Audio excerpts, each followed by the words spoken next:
Assalamualaikum warahmatullahi wabarakatuh. Welcome back to my channel. Ketemu lagi bersama aku Mamanya Alia dan Kaufil di channel aku Dapur Ernawati. Nah, kali ini aku mau share kegiatan aku di malam hari jam 10 malam. Dan AA udah tidur di belakang tuh kelihatan, dan Tete tidur di depan. Nah, anak-anak udah tidur. Aku mau share kegiatan aku malam ini apa aja. Nah, buat teman-teman jangan lupa tekan tombol like, comment, share, dan pastinya buat teman-teman jangan lupa di subscribe channel aku. Mudah-mudahan channel aku tuh membawa manfaat buat orang dan membawa berkah buat semuanya. Oke, lanjut, aku mau beresin lemari. Nah, sambil beresin lemari, jadi aku mau cerita siapa sih aku, mau cerita gimana perjalanan karir. Nah, sambil memperkenalkan diri aja, jadi biar kita semakin dekat gitu ya guys. Nah, itu sih aku berisikan karena emaknya ngoceh. Oke, lanjut, ikutin video aku sampai selesai. Jangan lupa tekan tombol like, komen, dan pastinya jangan lupa subscribe ya guys. Ikutin terus. Oke, yang pertama ini lemari si AA. Nah, ini isinya apa aja. Ini baju, ini jaket si Tete itu masih kegedean gitu. Ini celana juga masih kegedean. Nah, ini baju-baju A. Nah, ini tadi sore itu baru diberantakin kayak gitu. Nah, jadi dia tuh suka apa ya, suka buka-buka lemari gitu, seneng anteng lah gitu. Jadi kadang dibiarin gitu aja. Nah, ini suka berantakan. Ini lemari si A. Lanjut, atasnya ini lemari aku. Ini lemari aku tuh bajunya sedikit banget ya guys. Nah, bajunya sedikit, banyak kan ini samping-samping gitu.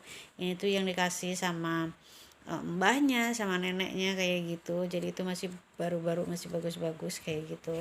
Terus atasnya ini tuh ada ini debu debu kotor kayak gini ya guys. Nah, ini ada lemari suami aku, bajunya juga berantakan. Kalau ngambil langsung tarik bedol-bedol aja. Oke, nah lemari si Tete itu ada di kamar depan, dia bisa sendiri kayak gitu ya guys. Nah, lanjut ya, aku mau beresin dulu.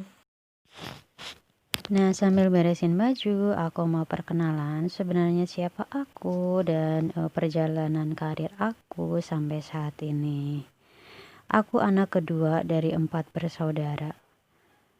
Kami dari keluarga yang sangat sederhana, tinggal di sebuah desa. Dan kedua orang tua kami adalah seorang petani. Kesehariannya di sawah dan mengurus kami. Aku terlahir tahun 1986. Dan aku lulus sekolah SMA tahun 2004. Saat itu aku ingin rasanya melanjutkan ke perguruan tinggi seperti teman-teman aku. Karena kondisi ekonomi yang tidak memungkinkan, akhirnya kedua orang tuaku memutuskan agar aku segera mencari kerja setelah lulus sekolah. Dalam hati rasanya berat karena aku kepengen melanjutkan perguruan tinggi seperti teman-teman aku. Dan saat itu aku diberi uang oleh bapak aku untuk mengurus semua persyaratan melamar kerja. Saat itu aku belum menerima keadaan dan akhirnya satu hari aku main seharian bersama teman aku. Aku pulang jam 3 sore. Sesampai di rumah aku dalam keadaan ramai dan banyak orang. Aku kaget apa yang sebenarnya terjadi saat itu. Sesampai di dalam rumah ada bapak aku tergeletak di tengah-tengah rumah.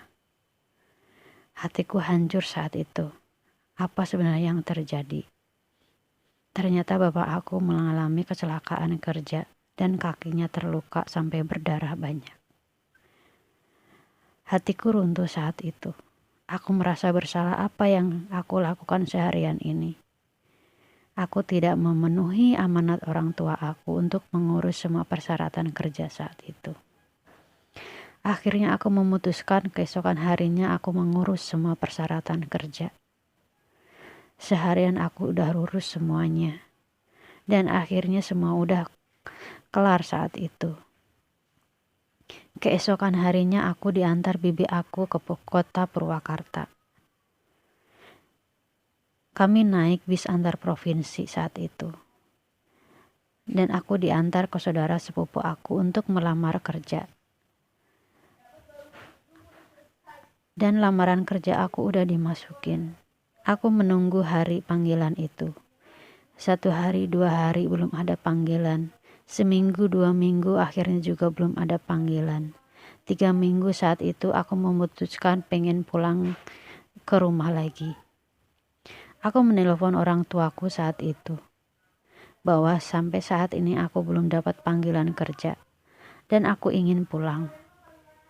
Pesan orang tuaku meminta untuk menunggunya 1 minggu lagi. Jika memang tidak ada panggilan kerja, saat itu aku akan pulang. Dan beberapa hari kemudian, aku dapat panggilan tes. Dan saat itu, aku menjalani tes dan interview. Dari pagi sampai sore. Aku belum tahu yang namanya kota Purwakarta di mana, seperti apa. Dan saat itu aku belum mempunyai handphone untuk menghubungi kakak sepupu aku bahwa aku udah selesai tes interview. Jam 5 sore akhirnya aku pulang dengan naik angkutan kota bersama teman baru. Aku nggak tahu arahnya kemana dan saat itu aku beranikan diri untuk pulang sendiri.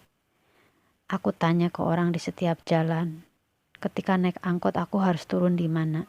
Dan aku harus naik angkot nomor berapa lagi aku pun gak tahu. Akhirnya aku sampailah di gerbang Perum kakak aku saat itu. Dan aku jalan kaki. Dan saat itu aku ketemu kakak sepupu aku di tengah jalan. Dan akhirnya aku diboncengin sampai ke rumah. Menunggu beberapa hari ternyata aku diterima kerja. Akhirnya aku bekerja di sebuah perusahaan tekstil. Selang berjalannya waktu 1 tahun kemudian, aku mendaftar ke perguruan tinggi di kota Purwakarta. Aku ingin melanjutkan mimpi aku. Aku ingin melanjutkan sekolah aku. Akhirnya aku mendaftar jurusan akuntansi D3. Aku menjalani hari-hariku sebagai karyawan dan sebagai mahasiswi perguruan tinggi saat itu. Beberapa tahun kemudian, ada tawaran untuk bekerja di sebuah perusahaan. Akhirnya aku melamar pekerjaan itu. Dan akhirnya aku diterima di perusahaan baru. Aku keluar dari perusahaan tekstil itu. Setelah beberapa bulan kemudian, aku ingin mengembangkan karirku di kota Jakarta. Aku mendapatkan tawaran lagi di kota Jakarta. Dan setelah tes dan interview beberapa kali, akhirnya aku diterima di sebuah perusahaan di Jakarta. Akhirnya aku memutuskan untuk pindah ke Jakarta. Aku tinggal di Jakarta kurang lebih 1 tahun. Dan akhirnya saat itu aku memutuskan ingin kembali ke kota Purwakarta lagi. Aku memasukkan lamaran ke perusahaan garmen saat itu. Sambil menunggu panggilan, aku masih bekerja di Jakarta. Setelah 1 bulan kemudian aku dapat panggilan untuk tes dan interview. Dan keesokan harinya aku dapat informasi bahwa aku diterima di perusahaan garmen tersebut. Aku memutuskan untuk resign dari perusahaan di Jakarta dan pindah ke kota Purwakarta. Setelah berjalannya waktu, kami memutuskan untuk menikah. Dan kami pulang ke Jawa, ke rumah orang tua aku berdua. Kami meminta doa restu dari kedua orang tua aku. Akhirnya orang tua aku merestui hubungan kami. Akhirnya kami menikah di tahun 2010. Setelah berjalannya waktu, 10 bulan kemudian, aku positif hamil anak pertama kami. Tahun 2012, aku melahirkan anak pertama kami yang berjenis kelamin perempuan, yang kami beri nama Nursian Alia. Dan kini usianya sudah 8 tahun. Selama aku bekerja, anak kami ada yang mengurus tetangga kami. Setelah berjalannya waktu, aku mendapatkan tawaran lagi untuk bekerja di perusahaan lain. Aku melakukan tes dan interview, dan akhirnya aku diterima di perusahaan tersebut. Aku memutuskan untuk keluar dari perusahaan garmen dan pindah ke perusahaan tersebut.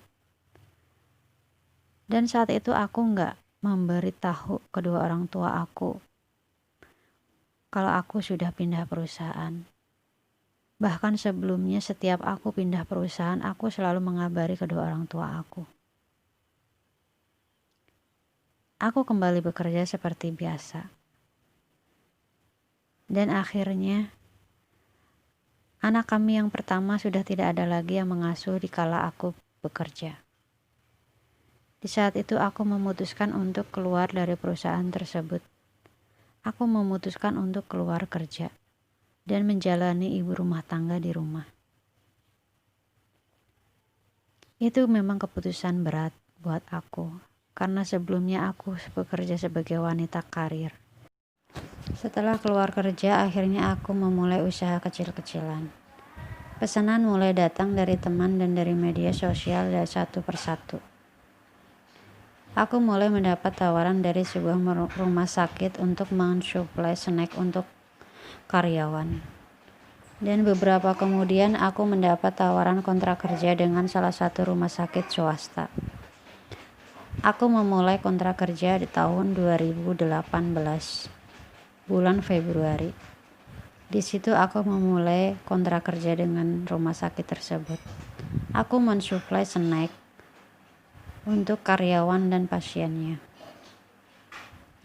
Tahun 2018 bulan Oktober akhir, kami bertiga pulang ke Jawa karena sudah beberapa kali lebaran kami tidak pulang ke Jawa. Dan saat itu aku sudah telat datang bulan. Aku tidak tahu bahwa saat itu aku sedang hamil. Dan aku pun tidak melakukan tes pack sebelumnya. Aku pulang ke Jawa dan kami di Jawa kurang lebih 3 hari. Setelah 3 hari kami memutuskan untuk kembali ke Purwakarta untuk pulang ke rumah. Dan setelah sesampainya di rumah aku lakukan tes pack dan ternyata aku hamil. Setelah beberapa hari aku merencanakan untuk check up kandungan ke dokter kandungan. Sebelum berangkat check up ternyata aku banyak mengeluarkan darah. Aku nggak tahu itu darah apa. Dan perasaanku campur aduk. Setelah dicek di dokter kandungan ternyata aku mengalami keguguran. Sudah tidak ada janin di dalam rahim aku. Aku menangis dan aku meratapi semuanya. Seakan waktu berjalan begitu cepat. Sesuatu yang aku inginkan ternyata harus hilang begitu aja. Dokter memutuskan untuk tidak hamil selama 3 bulan ke depan. Karena kondisi rahim aku setelah keguguran tersebut.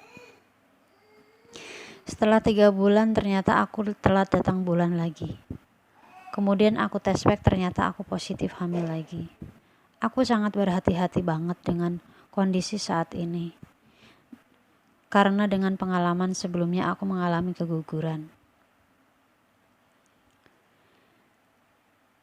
Di masa kehamilan pun aku masih menjalani aktivitas mensuplai snack untuk rumah sakit karena aku masih menjalani kontrak kerja. Pada suatu hari aku dapat orderan dengan kuantiti yang sangat banyak. Dan saat itu aku sedang hamil 5 bulan. Keesokan harinya aku harus dilarikan ke UGD karena kondisi badan aku yang drop saat itu. Dan akhirnya aku dirawat di rumah sakit selama 5 hari. Karena mungkin aku kecapean mengerjakan pesanan yang terlalu banyak saat itu. Perasaan aku campur aduk. Karena aku harus dirawat di rumah sakit selama 5 hari di masa kehamilanku yang berusia 5 bulan tersebut. Setelah 5 hari aku boleh pulang dan aku harus bed rest saat itu. Aku berusaha hati-hati banget menjaga kehamilanku saat itu. Dan bulan Oktober tahun 2019, aku melahirkan anak kedua kami yang berjenis kelamin laki-laki yang kami beri nama Muhammad Alfarindra Kafil. Kami berharap jika dia besar nanti, dia akan menjadi laki-laki yang bertanggung jawab, cerdas dan pembawa rezeki, serta berhati mulia, membantu sesama. Dan setelah itu kontrak kerja aku dengan rumah sakit tersebut sudah habis dan tidak diperpanjang lagi. Aku menjalani aktivitas aku sebagai ibu rumah tangga dengan anak bayi dan anak pertama kami. Rutinitas seperti biasa, seperti ibu rumah tangga yang lainnya. Inilah perjalanan karirku, inilah perjalanan kisahku, inilah aku. Terima kasih yang buat udah nonton video aku. Aku ucapin banyak terima kasih. Semoga video aku membawa manfaat, semoga video ini membawa inspirasi buat semua orang. Dan alhamdulillah ini udah mau selesai beresin bajunya. Kemarin sempat beresin bajunya itu kepotong karena baterainya itu keburu habis, jadi aku lanjutin di pagi harinya. Dan ini aku lanjutin di pagi hari pas ya itu tidur kayak gitu ya guys. Dan tadi adalah cerita perjalanan aku dan siapa aku kayak gitu. Semoga video ini membawa manfaat, semoga video ini membawa inspirasi. Jangan lupa dukungan buat channel aku, semoga channel aku berkembang. Jangan lupa tekan tombol like jika kamu suka dengan video ini, dan jangan lupa tekan tombol subscribe-nya. Buat teman-teman yang belum subscribe, jangan lupa subscribe.